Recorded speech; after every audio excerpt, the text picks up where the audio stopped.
प्रांजळ भक्ती माझ्या चरणात शिरली झाली, म्हणून तुमचा दैवाच मूर्तिमंत स्वरूप धारण करून तुमचा नेत्रासमोर उभा आहे. राजा इंद्रद्युम्नांच्या स्मृती असताना उजाळा देतेनाशा झाल्या, तेव्हा माझी तुम्हाला आज्ञा आहे, घ्या. राजा इंद्रद्युम्नांना माझ्या चरणापासून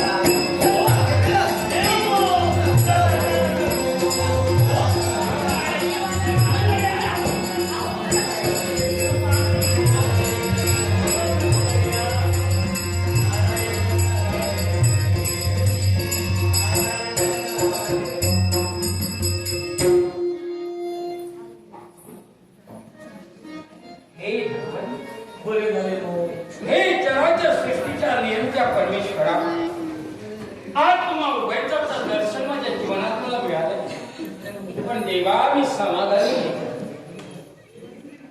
तेव्हा समाधानी एकाच गोष्टीनं होईल, तर माझ्या नील माधवानं मला नीलच्या पर्वताच्या ठिकाणी मला बोलविलं आणि अनुमानित पाहिजे माझ्या देवाला आणण्यासाठी गेलं, पण माझा देव तिथं नाही.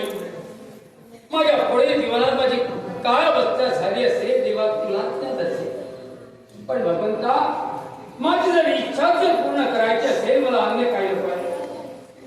माझ्या मानव देशाच्या ठिकाणी उभारलेल्या भव्य दिव्य मंदिराचा गाभारा निघताय देवा, माझ्या मंदिराची शोभा वाढवशी काय. राजा इंद्रद्युम्न, माझं ब्रीदच कसं आहे, नाहम वसामी वैकुंठे, नाहम वसामी क्षीरसागरे, नाहम वसामी योगिनां हृदयरव, मद्भक्ता यत्र गायन्ति तत्र तिष्ठामि. मी वैकुंठी राहत नाही, मी क्षीरसागरी सुद्धा राहत नाही.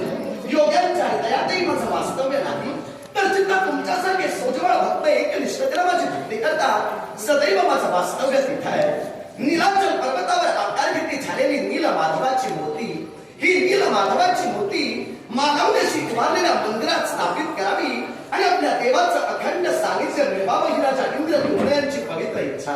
आणि म्हणून या इच्छेच्या परिपूर्ततेसाठी मानव देशापासून नीलाचल पर्वतापर्यंतचा प्रवास अनवाणी पायंड करत नीलाचल पर्वतावर आपण पोहोचले झाला. पण नील माधवाची मूर्ती एकाएकी अदृश्य झाली. आपला देव आपल्यापासून दूर गेला या संकल्पनेनं राजा इंद्रद्युम्न या विश्वात वेड्याच्या अवस्थेत वाहू लागले. राजन, यालाच म्हणतात देवावरची दृढ श्रद्धा, यालाच म्हणतात देवावरचा दृढ आत्मविश्वास. आणि या तुमच्या दृढ श्रद्धेवर प्रसन्न होऊन आज माझ्या मूर्तिमंत स्वरूपाचं दर्शन देत तुमच्या जीविताचं मी कल्याण करता झालो. साऱ्यांच्या मनात शासनतेचा प्रश्न निर्माण झाला असेल. नीलाचल पर्वतावर आकार घेतली झालेली नील माधवाची मूर्ती, ही नील माधवाची मूर्ती एकाएकी अदृश्य झाली. मग ती मूर्ती नेमकी गेली तरी कुठे, या प्रश्नाचं उत्तर तुमचा देव तुम्हाला देतोय. आदिवासी समाजातील माझ्या एका भक्तानं नीलाचल पर्वतावर एका रात्री प्रयाण केलं. नील माधवाची मूर्ती पाहून त्याच्या अंतस्करणीचा भक्तिभाव जागृत झाला. नील माधवाची मूर्ती त्यानं उचलली आणि आदिवासी समाजात देऊन स्थित केली. आदिवासी समाजातील लोकांनी मोठ्या भक्ती भावनेनं माझी प्राण प्रतिष्ठापना केली. त्या भक्तीत नील माधव रंग झाला आणि त्या दिवसापासून नील माधवा आदिवासी समाजाचा देव झाला. पण राजा इंद्रद्युम्नांची इच्छा परिपूर्ण करायची होती, म्हणून राहिलेला अर्ध काष्ठखंड, या अर्ध्या काष्ठखंडापासून दुसरी मूर्ती घडवण्याचा मानस आम्ही देवतांनी आखला. या दोन्ही मूर्त्या घडवण्याचं पवित्र कार्य आम्ही तुमच्याकडून करून घेतलं. याच्या मुळाशी कारण होतं, तुम्ही कोणी सर्वसामान्य नव्हे, तर विश्वकर्मा देवतेचे तुम्ही सेवेकरी. विश्व कार्यात विश्वकर्मा देवतेला सहकार्य करत असताना तुमच्याकडून घडलेली एक चूक आणि त्या चुकीचं प्रायश्चित्त म्हणून तुम्हाला दिलेला शाप आणि त्या शापाचा परिणाम म्हणून तुम्हाला या विश्वात मानवयोनी धारण करून राहावं लागलं. पण तुम्ही देवतातील एक दिव्य घटक असल्या कारणानं पुनश्च तुम्हाला उद्धरून तुमच्या स्थानी न्यायचं होतं, म्हणून या दोन्ही मूर्त्या घडवण्याचं पवित्र कार्य आम्ही तुमच्याकडून करून घेतलं. राजा इंद्रद्युम्नांच्या इच्छेसाठी दुसरी मूर्ती घडवण्याचा मानस सफल झाला. आणि तो कोणताही दिनं तर राहिलेला अर्ध काष्ठखंड, या अर्ध्या काष्ठखंडाची तुम्ही प्राप्ती केला आणि महाराणीपर्यंत तुम्ही आला. महाराणीकडून तुम्ही स्वतंत्र दालन मागून घेतला, पण अट ठेवला की त्या स्वतंत्राच्या दालनात तुमच्या व्यतिरिक्त तिसऱ्या व्यक्तीला प्रवेश करता उपयोगी नाही. अहो, ही अट ठेवणारे तुम्ही कोण? प्रत्यक्षात देवतांनीच तुमच्या मुखातून वाणी बदवून घेतली. याच्या मुळात असणारं कारण विश्वकर्मा देवतेना देवतांसमोर ठेवलेली अट. कारण गेले 21 दिवस त्या स्वतंत्रच्या दालनात तुम्ही मूर्ती घडवताय. मूर्तीवर हात जरी तुमचे चालत असले तरी त्यामागची संकल्पना ही विश्वकर्मा देवतेची होती. तेव्हा विश्वकर्मा देवतेना देवतांसमोर अट ठेवली होती की ही विश्वकर्मा देवतेची संकल्पना जर तुमच्या व्यतिरिक्त तिसऱ्या व्यक्तीने ऐकली असती तर कार्य नाश झाला असता. म्हणून त्या स्वतंत्राच्या दालनात तुमच्या व्यतिरिक्त तिसऱ्या व्यक्तीने प्रवेश करता उपयोगी नाही ही अट आम्ही तुमच्या मुखातून वदवून घेतली. गेले 21 दिवस मूर्तीवर हात तुमचे चालत होते. विश्वकर्मा देव संकल्पना आपल्याला कथित करत होते, पण कार्यनाश झाला. आपली पत्नी दालनात प्रवेश करते झाली त्यावेळी विश्वकर्मा देवतांच्या नियमांचा भंग झाला. क्रोधित होऊन विश्वकर्मा देवतेनं त्या क्षणाला दालन सोडलं आणि ते स्वर्गात निघून गेले. संकल्पना थांबली त्यामुळे मूर्ती ती अर्धवटच राहिली. राजा इंद्रद्युम्न आता ही मूर्ती पूर्ण होणार नाही. ही मूर्ती आता अर्धवट राहते याच्या मुळाशी असणारं कारण तुझ्या देवाचं प्रार्थन. या विश्वात नियती ही एक स्त्री आहे. नियती स्त्री जरी असली तरी तिच्यावर प्राकृत स्वरूपी वापरणाऱ्या परमेश्वराचं अधिपत्य आहे. या प्राकृत स्वरूपी वापरणाऱ्या परमेश्वरानं नियतीरूपी स्त्रीला वचन दिलंय की मी तुझ्या कोणत्याही कार्यात हस्तक्षेप करणार नाही. म्हणून नियती जो न्याय करेल आणि काळ जो कायदा मान्य करेल तो या विश्वात देवाधिकांनाही बदलता येत नाही. नियतीच्या नियमानुसार आणि काळाच्या कायद्यानुसार आज या प्रार्थनाला तुमचा देव सामोरा जातोय. याच्या मुळाशी असणारं कारण तुझ्या देवाचा त्रेतायुगापासूनचा इतिहास. त्रेतायुगी माझा जो अवतार होता तो मर्यादा पुरुष प्रभू रामचंद्र हा होता. मानवतेची मर्यादा मानवतेला पटवून देण्यासाठी मर्यादा पुरुष प्रभू राम म्हणून या विश्वात मी जगविख्यात झालो. पण अवतार साकार करत असताना माझ्या जीवनात घडलेली एक घटना आणि ती घटना होती तर लंकादेश रावणांनी सीतेचं चौर्यकर्म केलं. पत्नी विरहानं राघव बेडापिसा झाला. लतावृक्ष वेलींना मी आलिंगन देता झालो. त्यायोगे या विश्वाचे शापित गंधर्व होते. या शापित गंधर्वांचा उद्धार झाला. पण माझी सीता माझ्यापर्यंत पुनश्च येणं फार गरजेचं होतं. म्हणून कोणतंही सैन्य माझ्याकडे नसताना फक्त प्रबळ आत्मविश्वासावर लंकादेश रावणाशी बंद करून सीतेची मुक्तता करण्याचा मानस प्रभू रामचंद्रांना आपला. मार्गात रसिका झाली ती भक्तराज सुग्रीव यांची. भक्तराज सुग्रीवांनी आपल्या जीवनाचा स्वागत रामचरणाशी केला आणि त्यांच्या मुखातून शब्द बाहेर पडले.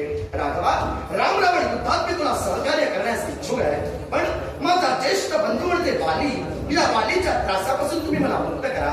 वालीच्या त्रासापासून मुक्त झाल्यानंतर मी माझ्या वानर सेनेसह राम रावण युद्धात तुला सहकार्य करेन. अर्थात भक्तराज सुग्रीवांच्या इच्छेसाठी वालीला मारण्याचा डावपेच रामानं आखला आणि तो सुद्धा कोणत्या रीतीनं वृक्षातून बाण सोडला. हा बाण वालीच्या मर्मस्थळी लागला आणि मृत्यू या शाश्वत सत्याला वालीला सामोरं जावं लागलं. पण प्राणोत्क्रमण होत असताना वालीच्या मुखातून निघणारे ते महाभयंकर असे शब्द आणि ते शब्द कोणते तर राघवा, मी एक क्षत्रिय, तू एक क्षत्रिय होतास, मी एक पराक्रमी असा योद्धा होतो. मग मानवतेची मर्यादा जर मानवतेला या अवतारात तू पटवून देतोयस तर माझा सेवक अधर्मानं तू का केलास? जर समर भूमीवर तुम्हाला ललकारला असतास आणि युद्ध भूमीवर जर तुम्हाला सेवक केला असतास तर माझ्या मनात खंत निर्माण झाली नसती. पण वृक्षातून बाण सोडत तू माझा सेवक करतोयस, राघवा हा अधर्म नाही का? तेव्हा वालीच्या समाधानाबद्दल राघवानं भाष्य केलं. ते भाष्य होतं, वालीचा जन्म झाला होता तो कपिकुळा, त्यामुळे त्याची शाखा होती ती मृग शाखा. त्यामुळे शाखामृग असणाऱ्या जनावराची शिकार ही क्षत्रियाला वृक्षातून बाण सोडून करता येते. या धर्मशास्त्रानुसार वाली तुझा सेवक राघव करतोय, पण आमचे शब्द त्या वालीला रुजले नाही. प्राण त्यागत असताना वालीच्या मुखातून निघणारी ती महाभयंकरची शापवाणी आणि ती शापवाणी होती तर राघवा, तू माझा सेवक अधर्मानच करतोय या पूर्ण निश्चयानं मी प्राण सोडतोय. पण मी पुन्हा जन्म घेईन, पुन्हा जन्म घेऊन तुझ्या मृत्यूला मी स्वतः कारणीभूत ठरेन. हाच त्रेतायुगातला वाली द्वापारयुगी जरा नावाचा पारधी म्हणून जन्म घेता झाला. त्रेतायुग संपलं, द्वापारयुगाला सुरुवात झाली. द्वापारयुगी माझा जो अवतार होता तो गोपाल कृष्ण हा अवतार. जरासंधाच्या त्रासाला कंटाळून सागराच्या मध्यभागी एकारात्री एका स्तंभावर द्वारकेची मी प्रस्थापना केली. याच आमच्या द्वारकेत एके दिवशी क्रोध महर्षी दुर्वासुशींचं आगमन झालं. क्रोध महर्षी दुर्वासुशींचं यथायोग्य स्वागत मी आणि माझे बलराम दादा यांनी द्वारकेत केलं. पंक्ती भोजनाचा आलाप केला. दुर्वासुशींनी आमच्या समवेत व्हावा अशी इच्छा मी प्रदर्शित केली. तरी दुर्वासुशी उत्तरले, भोजनात पायस म्हणजे खिरीचा समावेश असावा. त्यावेळी दुर्वासुशींच्या इच्छेसाठी भोजनात खिरीचा समावेश केला गेला. पण भोजन ग्रहण करत असताना दुर्वासुशीच्या पद्धतीनं ती खीर खात होते. ती पद्धत पाहून गोपालकृष्ण त्यांच्यावर हसला आणि हात माझ्याकडून घडणारा अक्षम्य अपराध, या अपराधाचं शासन म्हणून क्रोध महर्षी दुर्वासुशींनी आपल्या हाती असणारं मस्त्या खिरीचं पात्र हे गोपालकृष्णाच्या हाती दिलं आणि शासन ठोठावलं की गोपालकृष्णा, हीच पुष्टी खीर तू तुझ्या सर्वांगाला चर्चित करावीस. क्रोध महर्षी दुर्वासुशींचा क्रोध मला ज्ञात होता म्हणून पुष्ट्या खिरीचं पात्र हाती घेतलं आणि ती पुष्टी खीर गोपाल कृष्णाने आपल्या सर्वांगाला चर्चित करण्यास सुरुवात केली. पण उष्णेखीर सर्वांगाला चर्चित करत असताना आठवण मात्र वालीची ठेवली. कारण सर्वांगाला उष्णेखीर चर्चित केल्यामुळं माझा संपूर्ण देह वज्रमय झाला. त्यायोगे या विश्वात मला वज्रांगधारी गिरीधर म्हणून ओळखलं गेलं. पण हेच उष्णेखीर मी माझ्या उजव्या पायाच्या तळव्याला लावली नाही. त्यामुळे माझ्या उजव्या पायाचा तळवा हा भोगत राहिला आणि आठवण झाली ती कुरूच्या समरभूमीची. पंच पांडवांचा कैवार गोपाल कृष्णाने घेतला तर 100 कौरवांच्या नाशाला हाच गोपाल कृष्ण कारणीभूत आहे अशी मनोधारणा गांधारी मातेची झाली. तेवढी गांधारी मातेनं गोपाल कृष्णाला दिलेला शाप, गोपाल कृष्णा तू जर इच्छिला असतास तर महाभारतीय युद्ध तू थांबवू शकला असतास. पण तसं न करता कूटनीतीचं तू आचरण केलास आणि माझ्या 100 पुत्रांचा तू शेवट केलास. अर्थात या गांधारी मातेचा तुला शाप. तू सुद्धा तुझ्या यादवांचा नाश तुझ्या उघड्या नेत्रानं पाहशील. जन्मभर मातांचे आशीर्वाद ग्रहण करणाऱ्या गोपाल कृष्णानं गांधारी मातेचा शाप सुद्धा मोठ्या मनानं स्वीकारला आणि स्मरण केलं ते समुद्राच्या दोषाचं. त्रेतायुगात लंकेत पोहोचलं होण्यासाठी समुद्राचा अडथळा रामसेनेला होत होता. त्यावेळी राघवानं 7 दिवस आणि 7 रात्री उपवाशी राहून समुद्र देवतेला विनंती केली, सागरा कोरडा हो आणि तुझ्या उदरातून आम्हाला मार्ग दे. पण तो जलपुरुष माझ्या विनंतीला मान्यता दर्शवत नव्हता. तुम्ही राघवानं काय केलं, हाती धनुष्य घेतला आणि धनुष्याला बाण मंत्रांकित केला. हा बाण जर राघवानं त्या क्षणाला सोडला असता तर विश्वातील जलतत्व नष्ट झालं असतं. समुद्र आधी या विश्वात कुणालाच दिसले नसते. पण त्यावेळी आपल्या अस्तित्वाच्या भीतीनं तो जलपुरुष राघवाच्या चरणाशी विलगला. त्यानं आत्मतेला फुललेला टाहो राघवाच्या हृदयाचा वेध घेऊन गेला. तेव्हा समुद्राला अभयदान द्यायचं होतं. पण शेवटी मर्यादा पुरुष प्रभू राम होता. राघवानं आजपर्यंत आपल्या हातातून सुटलेला बाण कधी माघारी घेतला नव्हता. तेव्हा हाच बाण समुद्राचा नाश करण्यासाठी न सोडता तो बाण मरुस्थानी सोडला गेला आणि मरुस्थानी वाळवंट प्रदर्शित झालं. या उत्तराची परतफेड म्हणून त्या समुद्र देवतेने मला मार्ग सूचित केला. आणि तो मार्ग कोणता, तर माझ्या उदरातून जर तुम्हाला मार्ग हवा असेल तर रामा तुम्हाला कोरडा करू नकोस, तर त्यासाठी मी तुम्हाला युक्ती सुचवेन. ती युक्ती कोणती, तर खडकावर रामशी अक्षर लिहा आणि राम मंत्रांकित खडक सागराच्या उदरात तुम्ही टाका.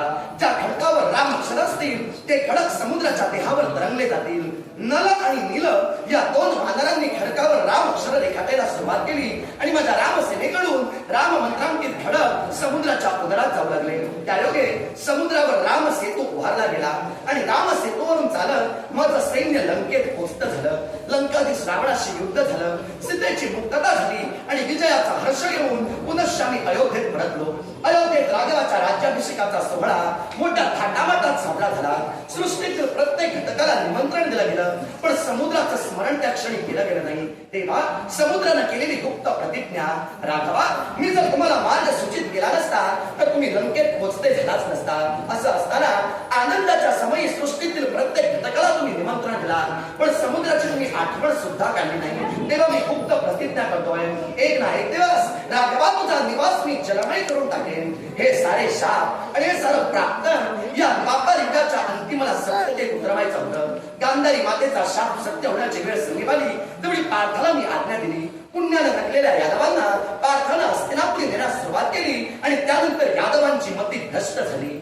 यादव मुसळानं एकमेकांच्या माना मारू लागले तर दुसऱ्या बाजूनं समुद्र आपली गुप्त प्रतिज्ञा सत्य करू लागला. माझी द्वारका जलमय होऊ लागली.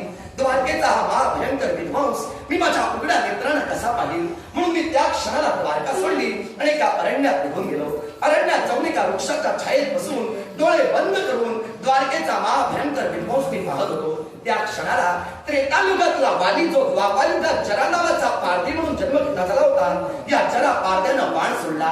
तो बाण गोपाल कृष्णाच्या उजव्या पायाच्या तळव्याला लागला आणि मृत्यू या शाश्वत सत्याला गोपाल कृष्णाला सामोरं जावं लागलं. माझ्या देहावर अंत्यविधी संस्कारे पांडवांनी केले. देह माझा शरणावर ठेवला. अग्निदेवतेनं देह जाळायला सुरुवात केली.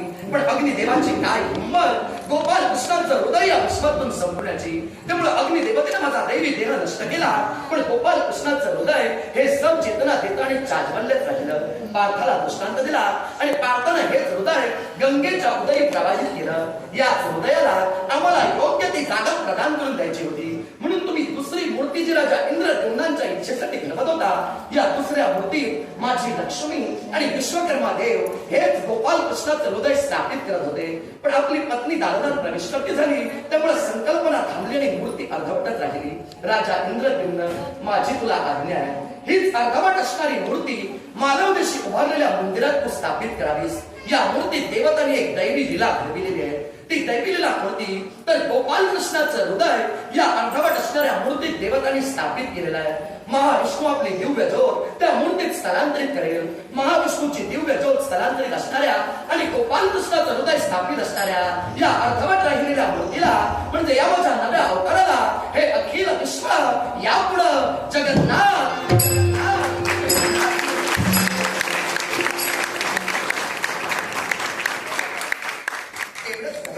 तर पुरीचा प्रांतापासून पुरी या नद्यापर्यंत जो समुद्र प्रवाहित झाला, या समुद्रात गेली 2 युग काष्ठखंड होतं. हेच काष्ठखंड आणि या काष्ठखंडापासून जगन्नाथाची मूर्ती घडली गेली. अर्थात हाच खऱ्या अर्थानं समुद्र मानवदेशी असणारा पुरी प्रांत आणि या पुरी प्रांतात जे मंदिर तुम्ही उभारला या मंदिराच्या पायरीपाशी येऊन स्थिरावलेला आहे. तेव्हा ज्या स्थानी तुम्ही जगन्नाथाची मूर्ती स्थापित कराल त्या पुरी प्रांताला मी अलौकिक असं महत्व ठेवतोय.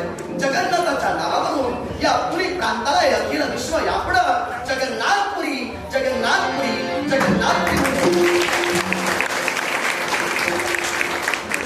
12 वर्षानंतर जगन्नाथपुरीच्या जगन्नाथाचा सोहळा माझे भाविक भक्त मोठ्या थाटामाटात साजरा करतील. आणि तो सुद्धा कोणत्या रीतीनं तर आता अर्धवट राहिलेल्या मूर्तीत गोपाल कृष्णाचं हृदय आहे. हे हृदय 12 वर्षानंतर दुसऱ्या मूर्तीत स्थलांतरित केलं जाईल. जे पुरोहित धर्म कार्य करतील या पुरोहितांनी 1 महिना तरी आपला देह सुचिरभूत ठेवावा. गोपाल कृष्णाचं हृदय दुसऱ्या मूर्तीत स्थलांतरित करत असताना पुरोहितांनी आपल्या नेत्रावर पट्टी बांधावी. पट्टी का बांधावी कारण गोपाल कृष्णाचं हृदय कसं आहे हे या विश्वात कुणालाच समजता उपयोगी नाही. या हृदयाचं ते सर्वसामान्य मानव सहन करू शकणार नाही. म्हणून ते पुरोहित या धर्म कार्याला हातभार लावतील. या पुरोहितांनी आपल्या नेत्रावर पट्टी बांधणं गरजेचं आहे. जगन्नाथपुरीच्या जगन्नाथाला माझे भाविक भक्त जो नैवेद्य अर्पण करतील तो नैवेद्य पंचपक्वान्नाच्या भोजनाचा मला नको. तर माझी परमप्रिय भक्तीण म्हणजे कर्माबाई. या कर्माबाईंनी गेले 21 दिवस जो आहार मला दिला त्या आहाराला अमृतापेक्षाही रुची होती. तेव्हा तोच आहार भविष्यात माझ्या भाविक भक्तांकडून मी नैवेद्य म्हणून स्वीकारेल. आणि तो आहार कोणता तर तांदळाची कांजी म्हणजे तांदळाची पेच आणि तांदळाची खिचडी असा साधा सुद्धा नैवेद्य मातीच्या खापरातून मला अर्पण करा. तो नैवेद्य भक्ती भावनेनं ग्रहण करून साऱ्यांच्या जीविताचं कल्याण करण्यासाठी जगन्नाथपुरीचा जगन्नाथ सदैव तत्पर राहील. सदैव तत्पर राहील. निश्चितच सुवर्णसुराचा सेवन होणं गरजेचं आहे. माझे 360 देव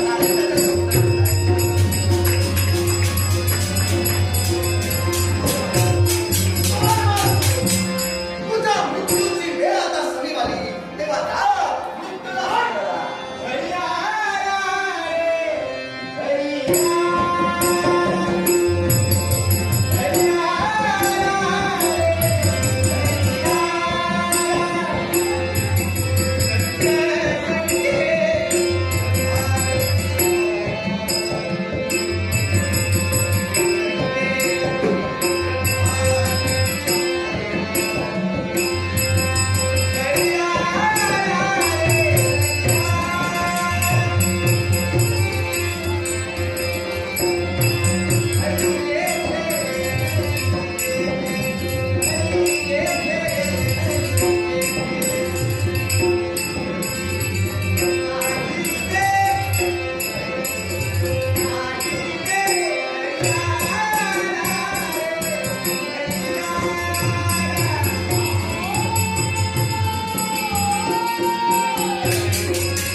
अधर्म नष्ट झाला.